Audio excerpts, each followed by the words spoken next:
Vous êtes à l'écoute de La Voix protestante, au micro Georges Quenon.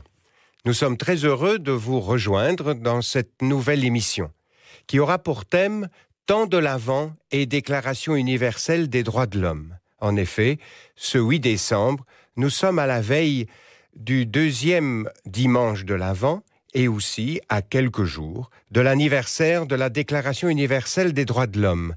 Voici 70 ans que cette charte fut adoptée par l'Assemblée générale des Nations unies le 10 décembre 1948 à Paris. Pour nous en parler, nous avons la joie d'accueillir ce soir le prêtre orthodoxe Christophe Daloisio. Bonjour. Et la pasteure Isabelle de Tavernier. Bonsoir. Bonsoir. Vous représentez tous les deux l'ACAT, c'est-à-dire l'Action des chrétiens pour l'abolition de la torture. Justement, un des textes bibliques qui est retenu cette année pour ce second dimanche de l'Avent est tiré d'Ésaïe 40, qui redonne l'espoir à ceux qui ont été déportés à cause de la guerre. Ces textes envisagent leur libération et le retour chez eux. Ça doit être pour vous qui êtes habitués à cette lutte pour plus de justice, ou comme le dit le texte de la Charte des droits de l'homme, sans distinction de naissance ou de race. Ces textes bibliques, et ne sont pas peu nombreux, qui nous parlent de la libération de l'homme, de la dignité humaine, ça doit vous dire quelque chose. En effet, c'est très important pour nous de faire toujours le pont entre, d'une part, notre engagement dans l'ACAT en faveur des droits humains et notre engagement ecclésial, car c'est réellement en prolongement de notre engagement de foi que nous envisageons cette promotion des droits humains. Et effectivement, comme vous le dites, à la fois dans ce texte que nous venons d'entendre, d'Isaïe 40, mais également dans bien d'autres textes de l'Ancien Testament et du Nouveau Testament, on voit cette problématique de la dignité humaine étant évidemment un terme très moderne, qui est anachronique pour lire la Bible à proprement parler, mais on voit cette problématique de la dignité humaine qui se met en place, avec bien entendu une recherche de plus d'équité et de justice sociale chez bien des prophètes de l'Ancien Testament, et puis finalement nous le voyons dans la révélation du Nouveau Testament, une proclamation de la réelle unité de tout le genre humain derrière Jésus-Christ, en qui tous sont récapitulés. Hommes et femmes, riches et pauvres, esclaves et hommes libres, juifs et grecs, personnes de toutes origines, de toutes conditions humaines. Vous avez parlé de l'ACAT.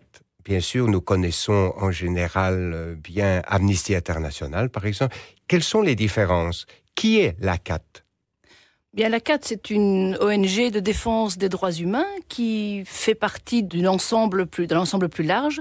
Nous sommes actuellement 33 ACAT de par le monde à promouvoir donc la défense et le respect des droits humains, à la fois par des actions politiques, par de plaidoyer, par toute une série d'initiatives promouvant l'information et la formation des gens. Et puis surtout, c'est ça notre particularité et ce qui nous distingue d'Amnesty International, c'est que nous associons à nos actions toute la dimension de la prière et de la réflexion théologique et de la réflexion biblique.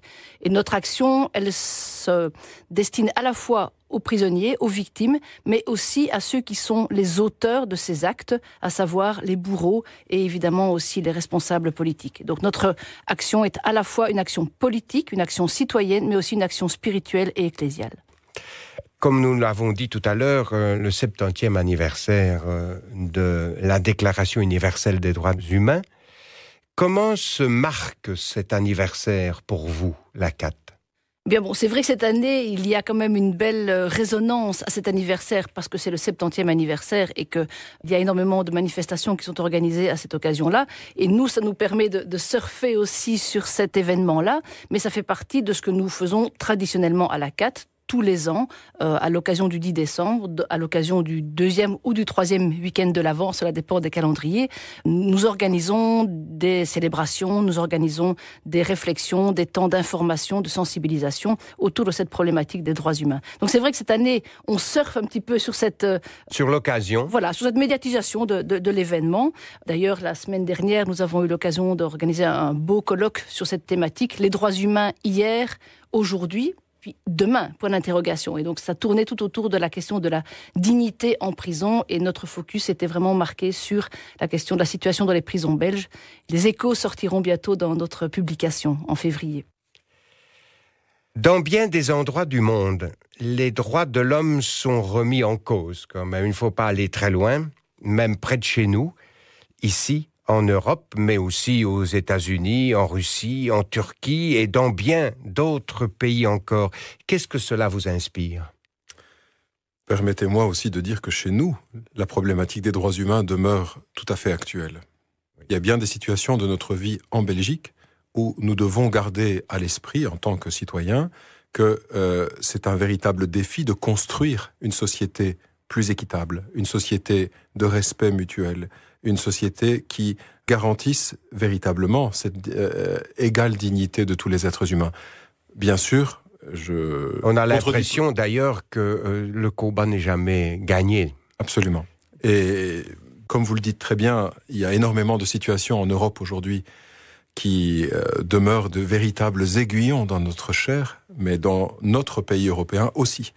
Alors bien sûr, en étant à Bruxelles, on est d'autant plus porté à réfléchir à une série de problématiques propres à l'Union européenne.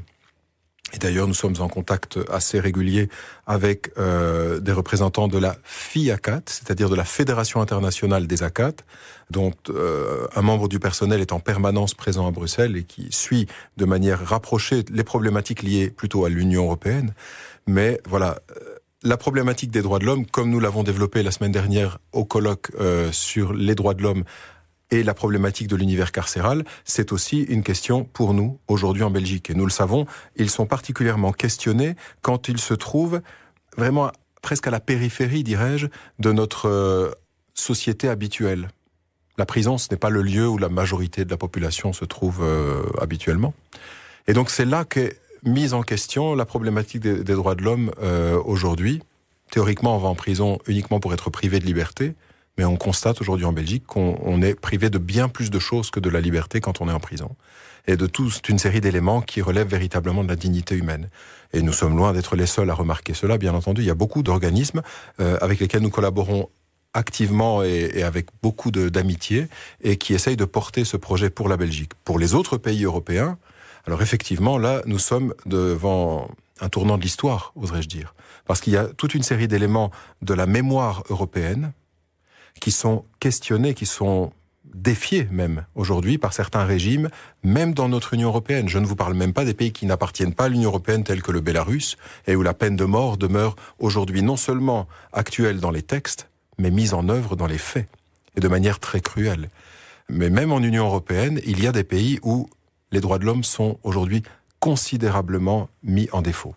Oui, c'est ça. Et c'est surtout ça qui nous préoccupe actuellement, c'est de nous rendre compte que la situation et la manière dont est reçue cette Déclaration universelle des droits humains, cette manière n'est plus aussi légitime qu'il y a 20 ou 30 ans. Et on a vraiment l'impression que depuis la fameuse date du 11 septembre 2001, ce qui était jusqu'alors un incontournable et quelque chose d'inamovible, que maintenant on se permet de plus en plus de remettre en question ces fondamentaux. Et c'est ça qui est inquiétant par rapport à notre société et qui nous inquiète aussi en tant que chrétiens par rapport à... Je voudrais ajouter que ce qui nous questionne d'autant plus, c'est quand les droits fondamentaux sont remis en question par des tenants de nos traditions spirituelles, du christianisme notamment.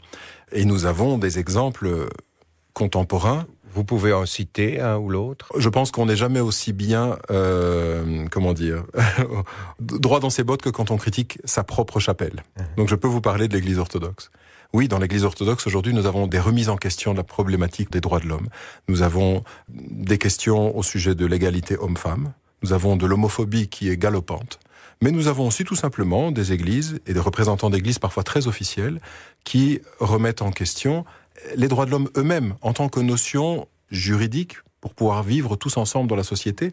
Il y a même une église qui est allée jusqu'à proclamer des droits et des devoirs de l'homme en mettant non pas l'individu comme élément fondamental, mais la collectivité, ce qui est la négation de l'individu.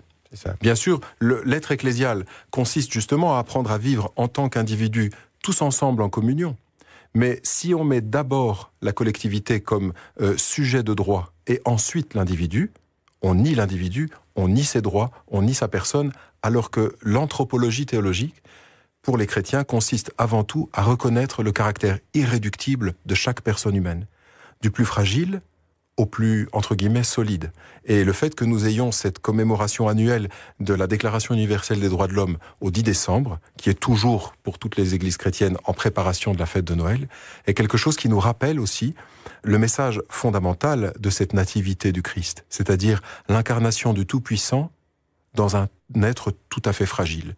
Et cet accueil du Dieu homme dans la fragilité de la condition humaine et de la condition d'un enfant, tout d'abord, est quelque chose qui nous rappelle que notre vocation chrétienne est d'aller vers toujours plus d'équité, toujours plus de reconnaissance, de proximité avec autrui. Et tant de passages de l'Évangile sont là pour nous rappeler que nous sommes appelés à rencontrer Dieu lui-même à travers la rencontre de l'autre. Et l'autre, c'est celui qui est différent de moi. Voilà. Donc, il peut être athée, il peut être d'une autre obédience. Alors ça, c'est une chose sur laquelle j'aimerais particulièrement insister, parce que parfois c'est mal compris. La CAT n'est pas là pour défendre les chrétiens. Bien sûr, les chrétiens aussi, mais sont compris dedans lorsqu'ils sont évidemment malmenés. Mais nous sommes attentifs à la problématique des droits humains pour l'ensemble des êtres humains. Et quelle que soit leur religion, quelle que soit leur orientation politique, quelle que soit leur orientation sexuelle, quelle que soit la nationalité, voilà, c'est vraiment un engagement. Ça remet l'Église au milieu du village. Voilà.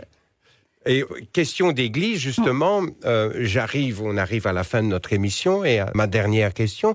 La CAT a donc cette spécificité, c'est qu'elle est chrétienne, vous l'avez dit, elle est en harmonie avec toutes les autres associations, ONG qui se battent aussi pour les mêmes valeurs humaines, mais vous êtes particulièrement œcuménique. C'est-à-dire que vous rassemblez des représentants de toutes les traditions et de la famille du christianisme. Vous rassemblez des représentants de toutes les traditions et de toutes les familles du christianisme. Cela est-il une dimension importante de votre engagement ? C'est une dimension incontournable, puisque nous sommes enracinés dans la même écriture, dans la même foi, et comme le dit le titre des Éphésiens, un seul Seigneur, un seul Dieu, un seul baptême, un seul Christ. Voilà, c'est une dimension incontournable de notre engagement. Nous ne pouvons pas travailler séparés par rapport à une problématique qui est aussi fondamentale quant à notre identité d'enfant de Dieu, de créature de Dieu. Mais en même temps, notre volonté est de travailler aussi de manière non seulement écuménique, mais aussi interreligieuse, et donc de pouvoir créer ces passerelles avec les autres ONG, et que nous faisons d'ailleurs à la Ligue des droits de l'homme, Amnesty International.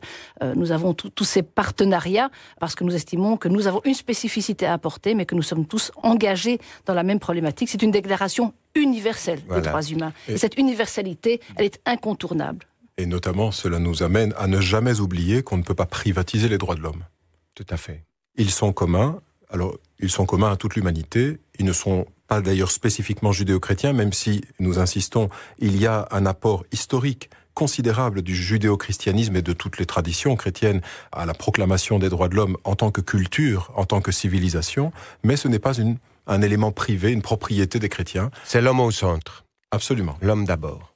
C'est une belle œuvre et une belle conclusion. Puis-je me permettre d'ajouter à l'intention de nos auditeurs l'adresse internet du site. Tout à fait. Voilà, du site de la CAT, acat.be, acat.be, où vous trouverez des informations sur nos activités passées, futures, et sur la manière d'adhérer aussi à notre association et de vous joindre, si vous le souhaitez, à notre action. Alors, Monsieur D'Aloisio, merci beaucoup pour toutes ces précisions. Madame Isabelle de Tavernier, merci aussi pour votre présence et bon vent. Nous vous encourageons vraiment beaucoup à continuer ce combat qui est essentiel, qui est humain et divin à la fois. Vous pouvez obtenir le texte de l'entretien de ce soir avec les représentants de la CAT sur simple demande adressée à la radio-télévision protestante rue Brognier 44 1070 Bruxelles. Je rappelle aussi le site de la CAT, acat.be. C'était La Voix protestante. Je vous souhaite une très belle soirée sur la première et à samedi prochain.